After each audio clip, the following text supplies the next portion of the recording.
Good evening, everyone, and welcome to Chatham Library and our talk about the wonderful Sarah Forbes Bonetta. She is one of the circle of 6 extraordinary women with a connection to Gillingham. 6 women, 6 extraordinary women who changed the world. Now, these 6 women include a psychiatrist, a suffragist and peace campaigner, an author, an artist, an inventor, and then, of course, we come to the extraordinary and resilient Sarah, who loved music. Now, the Circle of 6 is an Arts Council funded project that has been running for the past year and has comprised a series of exciting art and science workshops and talks, including this one, as well as 2 books that we have commissioned as part of a community creative response to the lives of these women. Now, these books are being edited and they're going to be launched, hopefully, next month. And looking at the entries, I have to say that Sarah has been by far the most popular, exciting, inspiring woman as part of this project. So it's really exciting to think that as part of the Circle of 6, it's not the only project that will be running as part of this. We will continue to engage with the lives of these women and the inspiration that they have provided and will continue to provide for many years to come.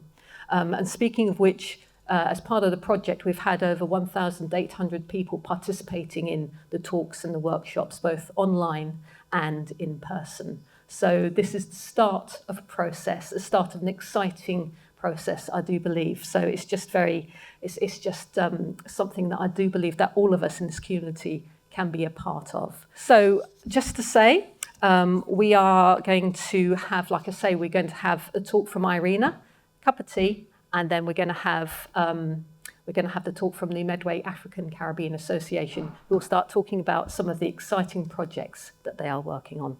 It's very exciting. So anyway, Irina, what can I say about Irina? She is Don't say anything. She's my boss. I have to be nice. She is a librarian and a local author, and her book is called Foreigners, Aliens, Citizens, Medway and its Jewish Community. I hope that you enjoy this talk. Thank you very much. Okay, right. Another good evening. Now, a word of warning, because this is a historic talk and I will be using some terminology because I will be quoting from the original records, and the terminology which today is unacceptable. So please bear in mind that you'll hear some words, some terms which are not used today. Right, and I would like us to teletransport into Chatham of 1850. It is the last week of September 1850, and a brigantine called Bonetta docked in Chatham dockyard. It arrived at Chatham to pay off its crew. It's been away. It had been away for 3 years. In 1848, it was sailing between Liberia and Sierra Leone, capturing vessels and freeing slaves who were being trafficked for sale to Brazil. In 1849, its captain, Commander Lieutenant Frederick Forbes, was ordered by Queen Victoria to go to the Dahomey court and try to persuade King Gezo to suppress slave trade and become the head of the agricultural people. So basically, changing the fate of the country. Well, King Gezo was quite keen on preserving the great relationship with England, with Queen Victoria. However, he wasn't persuaded. Despite the fact that it was a very, very interesting proposition, he still thought that selling slaves was much more profitable than agriculture. However, in order to appease the the messenger of the Queen, he presented him with a small gift. As I said, so the mission failed, and Brigantine Bonetta came back to England and docked at Chatham. Nothing unusual at that, because Chatham was full of, at the time, well, we had the dockyard, so it was full of soldiers, it was full of sailors, the government was the main employer. There would be lots of people waiting for the sailors to disembark, so nothing unusual was happening, apart from one small detail. It had a 7-year-old girl on board. And that girl was that gift from King Gezo, who was trying to appease Queen Victoria. That's the girl. She was a princess, Omoba Aina, from Yoruba people. She had been captured by King Gezo during his attack on her village in 1848. She was the only surviving member of the family.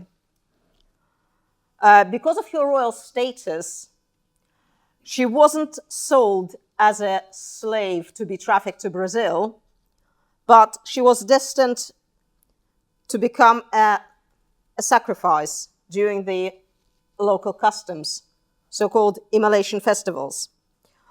But fate intervened. Instead of being a sacrifice, she became a gift, a human present to Frederick Forbes.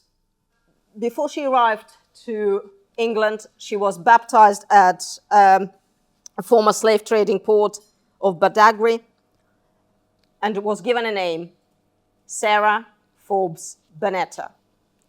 Well, Sarah, a Hebrew name, a biblical name, meaning in Hebrew princess, well, clearly a reference to her royal status, but also, of course, a very important name with reference to the archetypal mother of the people, and possibly a nod in anticipation of her future role in life. Upon arrival to England, Forbes immediately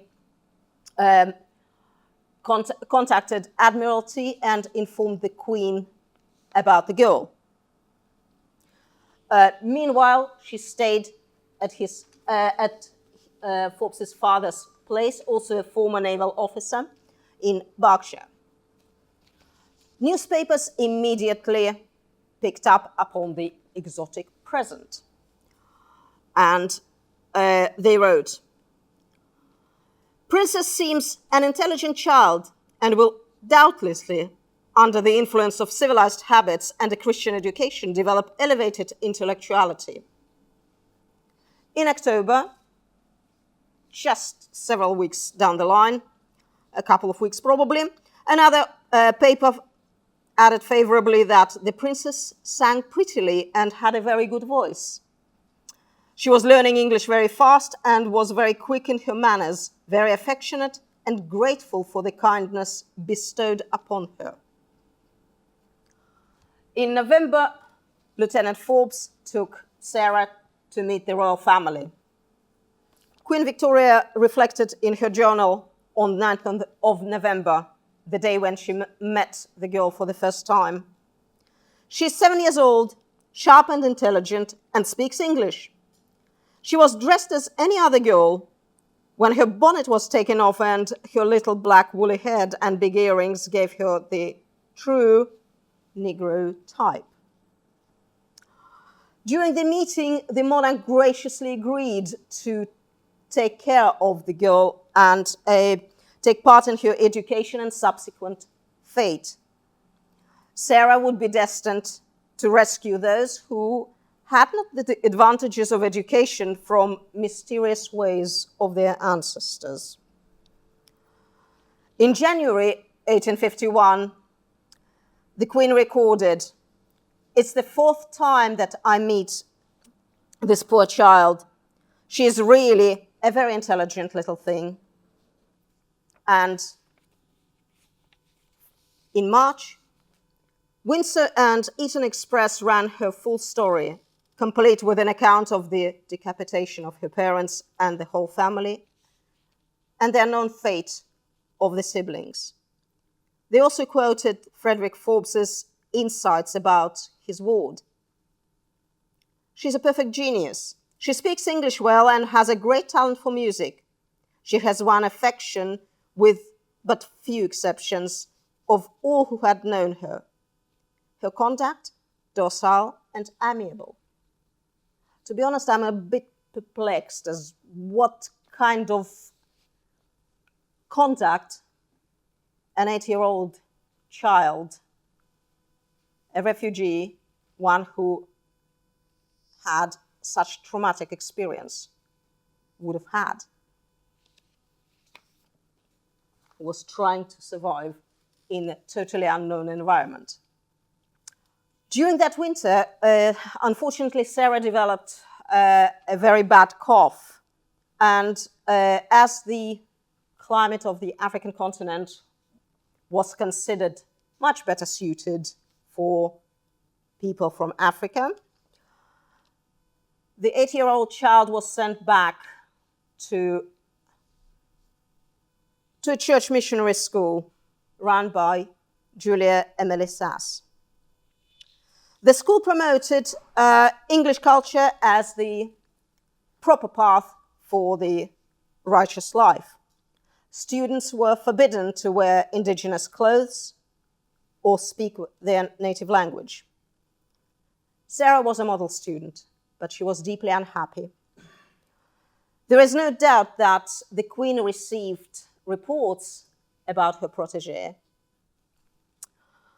because 4 years down the line, in 1855, she ordered Sarah to come back to England. So that's the free town with the school which Sarah attended. And in 1855, a teenage Sarah, 13 at the time, returns to Chatham.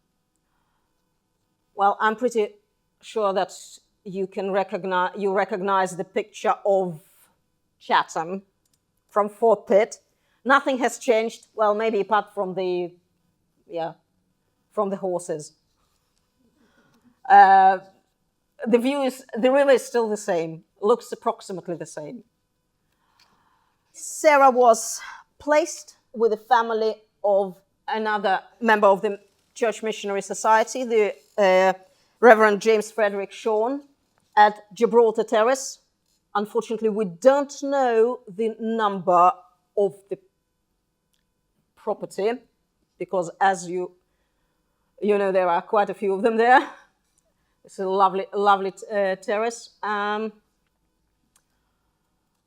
They stayed there. Reverend Schoen was the chaplain at the time of the Medway Naval Hospital in Chatham. He was a former missionary in West Africa. He was in charge of interpreters during the 1841 Niger expedition. He was fluent in Hausa language, and his 2 children were born in Sierra Leone. Under his supervision, Sarah was supposed to make progress in the usual attainment of an English girl. Schoen taught her German, whilst his daughter Annie taught English and French. The descriptions of Sarah, especially in Annie's diary, tells us that she was very lively, she loved music, was very intelligent, and very soon she accomplished everything that any English girl her age did. And ironically, we also need to remember that despite this enormous tragedy and very difficult situation Sarah was in, at this particular moment in time, she was actually leading a rather sheltered life, because Chatham at the time, as I said, was full of soldiers, sailors. It was a very working class area, rather poor area, very rowdy place. One of the descriptions of the contemporary descriptions stated that it was the wickedest place on earth. Don't tell me that nothing has changed. Lots of things have changed. So comparatively, she was quite well protected. Sarah meets Queen Victoria pretty frequently, staying either at Windsor or Osborne, and she's very exotic, of course. She receives lots of invitations, especially from the probably friends and acquaintances of Captain Forbes. She travels a lot around the country with all these invitations. Of course, everywhere she goes, the press follows and the onlookers follow.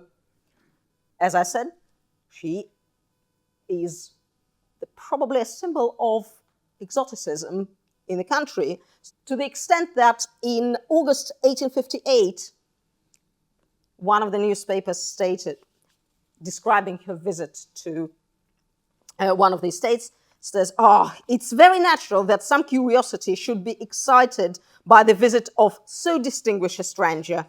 But we do hope that the lady will not be subject to attentions of too obtrusive a character. Well, basically, would you kindly stop gawping? There are not many descriptions of Sarah's appearances in the Medway towns. We only have two in the local newspapers. One is dates November 1858. It says that the African princess, as the papers described her, attended a crowded, almost 200 people, celebratory tea at St. Paul's Church, New Road in Chatham. Please ignore what it says above on the picture, Rochester. Somebody clearly didn't know what they were talking about, because St. Paul's Church was on New Road in Chatham. And the tea was in honor of a departing vicar, the Reverend George Venables. And the second description, the second mention of Sarah comes from the next year, because on the 24th of August 1859, she acts as a principal bridesmaid at the wedding, which created much excitement at Chatham. The ceremony, as I said, took place at St. John's Church, literally across the road here. And it said, as the papers put it rather poetically, it was the union of two children of the sun. Well, the Medway towns didn't have a large community of Afro-Caribbean descent, and therefore, as I said, it all presented much excitement. Everything was terribly exotic, especially as the groomsmen had about 13 African gentlemen. So the roads and the church was packed to the brim. The bride was still a minor. Matilda Bonifacia Serrano was the only daughter of Anastasia and Clara Serrano from Lagos. For the last 2 years, she had been living with the Schoens, and she became very friendly with Sarah. The groom, James Pinson Labula Davis, was a son of the freed slaves, James and Charlotte Davies. He was brought up in Sierra Leone. He attended the schools and establishments of the Church Missionary Society, so he was also very well known to the Schoens. After finishing schools and education, he spent some time in the Royal Navy under the command of Captain and later Admiral Robert Coote. At some point, he decided to start trading on his own. And by the time of the marriage, he was a very well-established merchant in Lagos, dealing with export of cotton, palm oil, and ivory. After this ceremony, the wedding reception took place in the nearby Sun Hotel, after which the newlywed couple, departed to Lagos.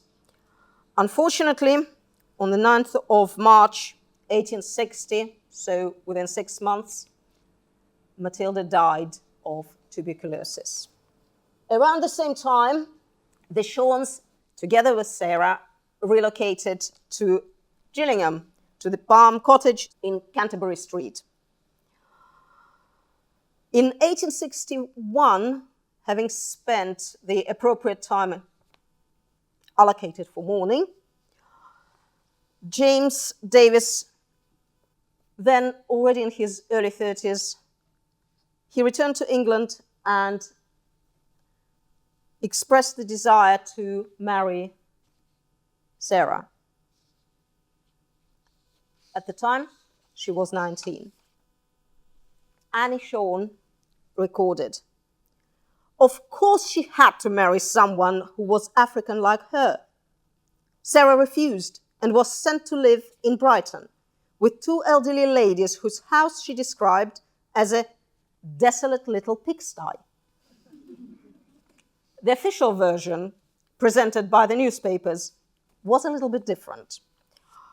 Miss Sophia Welsh at Brighton has been selected by the Queen to superintend the completion of Sarah's education. Well, Sarah refused the marriage. She had lots of misgivings, concerns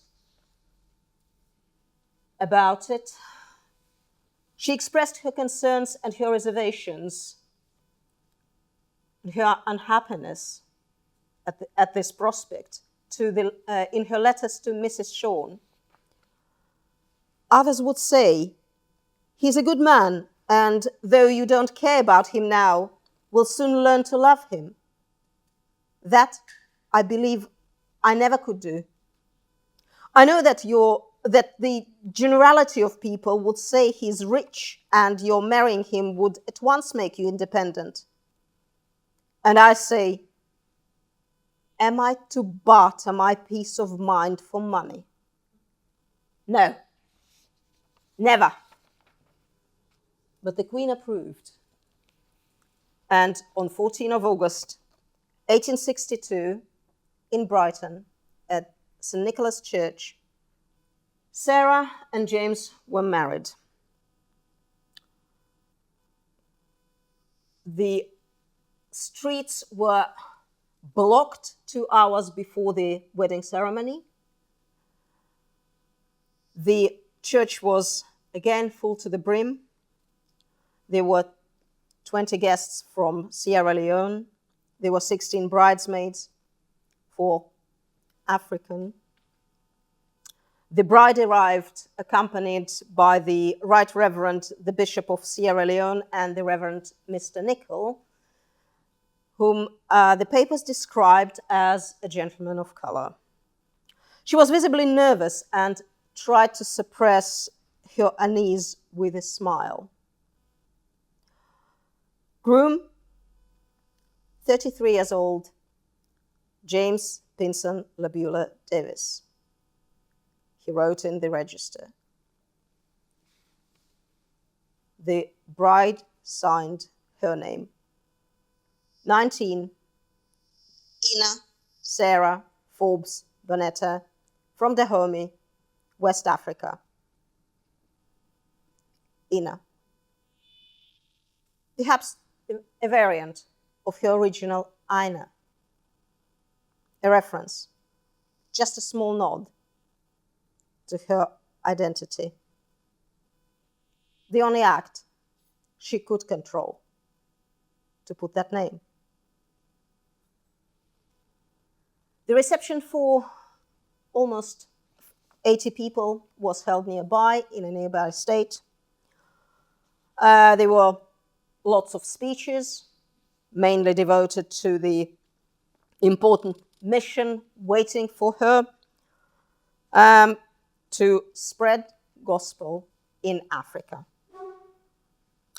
After a short stay in Brighton, the couple moved to London and stayed for 6 weeks in Bloomsbury.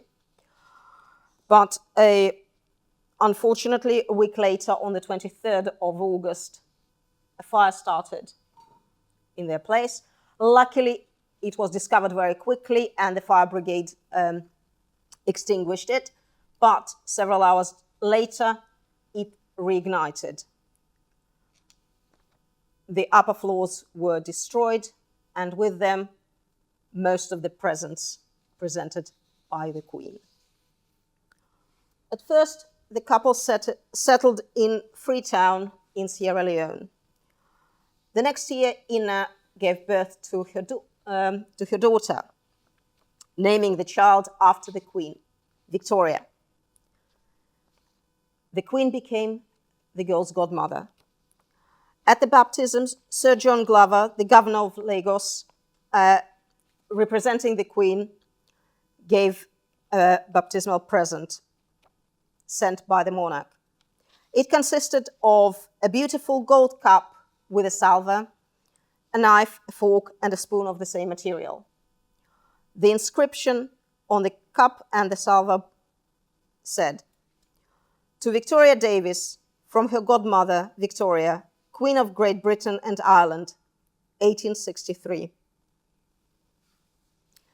Later, Ina and James moved to Lagos, where he became a member of the Legislative Council between 1872 and 74. And they had 2 more children, Arthur, born in 1871, and Stella, born in 1873. As instructed, Ina took part in the work of the church and taught in the Sunday school. She was very popular with young girls. They felt that they could confide in her and be sure of her kind and judicious counsel and help. In short, she became their confidant. But by 1880, her health was deteriorating, and the symptoms of tuberculosis, that cough that he contracted back in winter 1851, the symptoms became much worse. She was ordered to go to Madeira. It was a resort known at the time for its climate and therapeutic effects, especially for tuberculosis. But there was no cure. Ina Sarah Forbes Bonetta Davies died on 15th of August, 1880, age only 37. She was buried in the British cemetery of Funchal, and that's her headstone. And I hope that you'll see that her name, Ina, is omitted.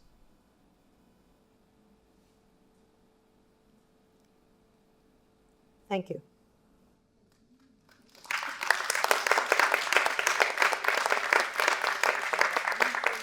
Take questions. Would you like to say, does anyone have a question, please, that they would like to ask? You talk about Reverend Schoen's residences in the area.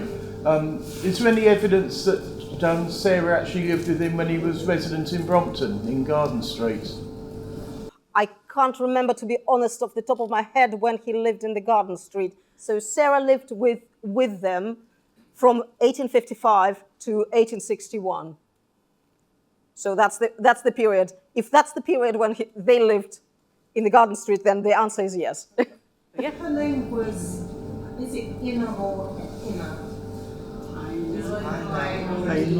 Right. The original was Omoba Aina, Aina.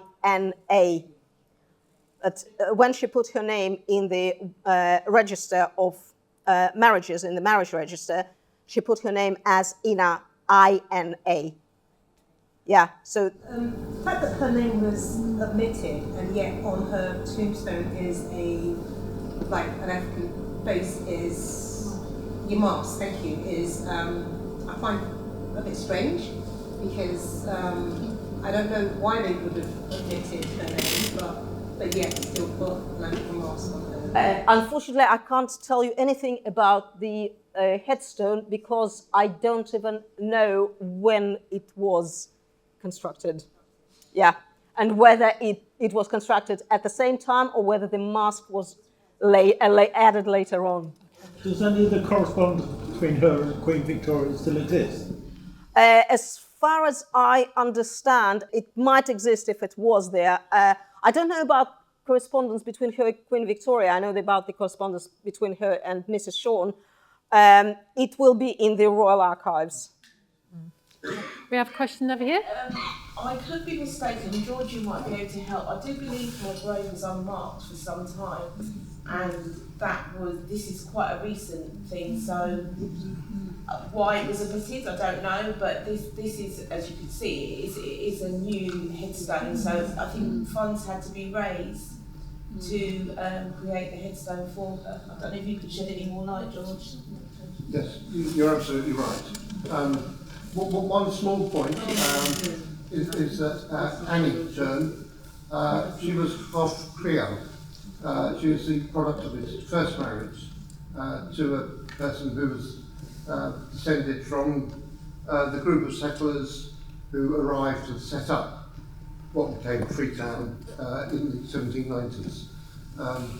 And Queen Victoria knew that, and that is part of the reason, I suspect, why she settled on the Schoens as a couple, because she had met the Reverend Schoen, his third wife, but the daughter from the first marriage. Yes, there's no doubt. Yes, thank you. I didn't know these particulars. I only knew that the Annie and her brother were born in Sierra Leone because they were all the children. And I knew that Queen Victoria knew them personally because Mrs. Schoen attended, together with Sarah, attended quite a few functions, including a royal wedding. I'm just wondering, with descendants, because obviously she had 3 children, are there current family members descended from her? Her great-great-grandson lives in Yes, Gillingham. there was. Oh, really? Yeah. Yes, there was a descendant who still lives somewhere around here. Gillingham. Yeah. But MACA have done a project, and he's in an interview, and we will be showing that a little bit later on. But don't worry, that'll be. Yeah. The gentleman who lives locally, cousin of his, has those baptismal gifts. And they're sometimes in Nigeria and they're sometimes in London. Oh, fantastic. Excellent. Right. Okay. Wow, right. that is exciting. Well, that was a very interesting talk. So what is going to happen now is we're going to have the Medway African Caribbean Association have done years worth of excellent work in this area. I'm going to show you a short excerpt from one of the survivors, from a piece that they have put together, showing the untold stories. It's a history of black people in Kent, and I would highly recommend that you watch the whole thing. It's 20 minutes, and it's an excellent watch. I watched it this afternoon. So what we'll do is we'll watch a short excerpt focusing on Sarah, but there's so much more to see there. And then after that, we will have some representatives from the Medway African Caribbean Association. We've got Eileen, who is one of MACA's Young People United members. She is studying business and event management at Hertfordshire University, so a high flyer. And we've got Trish Gale, who is the vice chair of MACA. So I'm looking forward to hearing about the exciting project they've got coming up. But before we do that, fingers crossed for technology. The Middletons, who own Barham Court, they have the money, they have the connections, they know Wilberforce, they know other politicians. It's one of the cradles of British abolition, this small Kent village overlooking the Medway. And Certainly Wilberforce goes there, Equiano's probably there, and they do talk about strategy. And they decide that they will introduce a bill into Parliament to bring to an end the slave trade. After the 1807 Slave Trade Act was passed, it was the British Navy who were charged with enforcing it. Now, after 1815, you have British naval patrols in the Atlantic, a few in number, but they're trying to interfere with other nations trading in slaves, and the British are very keen. Once they have abolished the slave trade in Britain in 1807, the next big campaign is to end slavery within the British Empire. It was Britain's involvement in policing the slave trade that was to save one young girl from near death as a slave in West Africa and bring her to a life of affluence and privilege in England and eventually Kent. This social club here was ironically home to a young woman with a very royal connection. Palm Cottage was once home to Sarah Forbes Bonetta, goddaughter of Her Majesty Queen Victoria. So how did she end up living here?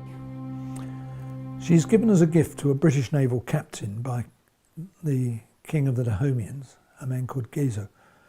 And she's brought to Britain and she is presented to Queen Victoria. She then agrees to financially support Sarah Forbes Bonetta. She's very well educated, she's a good pianist, she's a member of a middle class of black women in Britain. She's also in Kent because she stays with, well, he's a German clergyman. He has a succession of Africans and others, black people, coming to his house in Chatham. I'm here to meet the great-great-grandson of Sarah, who can tell me a little bit more about his ancestors' past. I just hope he's in. Arnold! Hi, hiya, welcome. Because my grandmother used to talk about this ancestor of ours, who was the adopted daughter of Queen Victoria. But we never took her seriously. Thought it was an old lady rambling on. But so when I came about 10 years ago, I decided to check to see whether it's true or not. So I wrote to Windsor Castle, to the library there, and they said, yes, it is true. And they had a lot of information, photographs.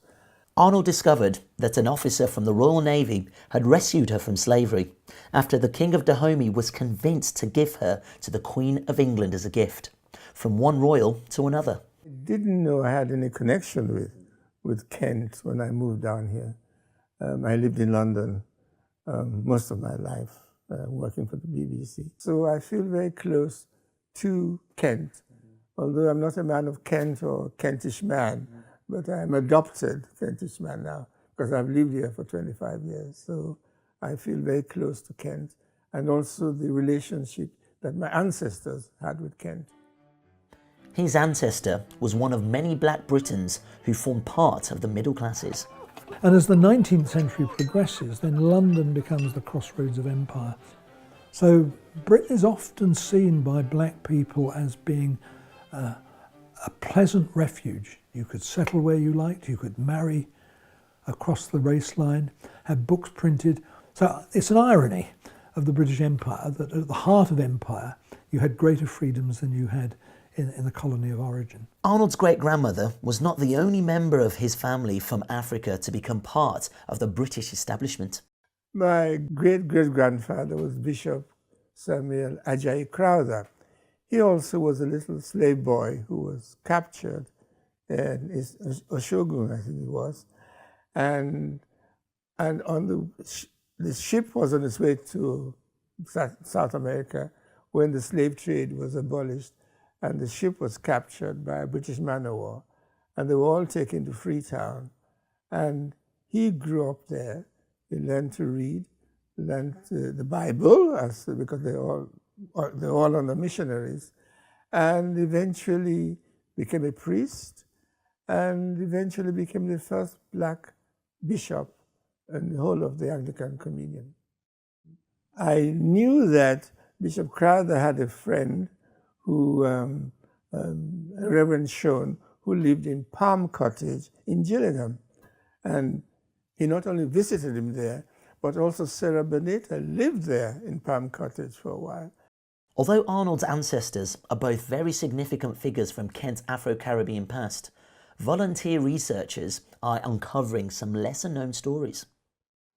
Right, as I say, that is an excellent recording, and if you'd like, we can write down the details for you. Find it on YouTube, well worth a watch. And I'd just like to thank the Medway African Caribbean Association for giving us permission to show that and to record it. So anyway, in the meantime, you've got some exciting news, haven't you, coming up about this and other projects. So please do come and talk about, if you'd like to. Okay, well, this particular video was part of the Untold Story that we got some money for and did this project in 2018. It was very exciting for us because we have our children here, and obviously we want to tell about our history so that in schools they can eventually include that in the stories that they have, you know, they're telling the students in history so that they feel part of it. We were chuffed actually to find out that there was so many interesting people that had lived here. There was Sarah, there was we've got the plaque of him. William Cuffey. Yeah, we found out about, you know, we found out lots of people that there's no history on them, and there's a lot more. The Untold Story ran for 3 months in the dockyard. We had about 10,000 people visited. People came as far as from South Africa, you know, not particularly to see that, but was here, and they came along and you know, to the story and was appreciative of it and said how much they learned.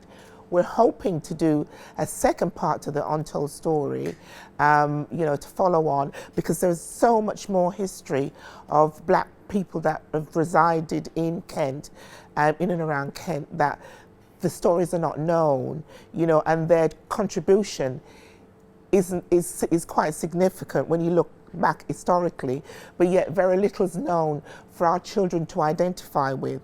And Carol and I and the team got very precious about the fact that our children were needing to identify with the history, if you like, of where they lived, and see the part that their ancestors played in creating the, you know, what we've got today, and the journey, you know, that it wasn't just one group of people that created Chatham and made it as diverse as it is, that it was a lot of people that, you know, came together to do that. And also the significant part, you know, that they played in terms of medicine, education, and all the, you know, science. And so we did this story, and we were very proud of it.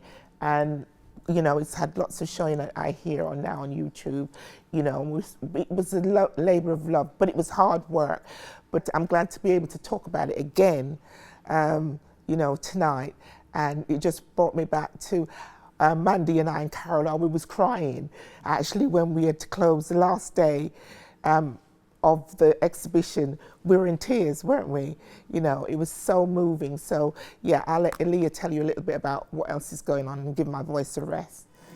I'd just like to say, like, as a side note, especially as a young person that grew up in Kent, it's kind of like, it's a privilege, you know, to learn about this kind of history, the fact that there's this kind of history here in Kent, because we don't get to learn about these kind of things in school, you know.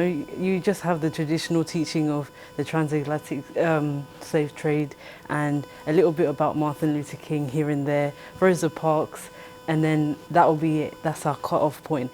And it's true that we actually do want to learn more about our heritage, that just because we don't school in Africa and that we're here in this country, that it doesn't deprive us of learning of our history.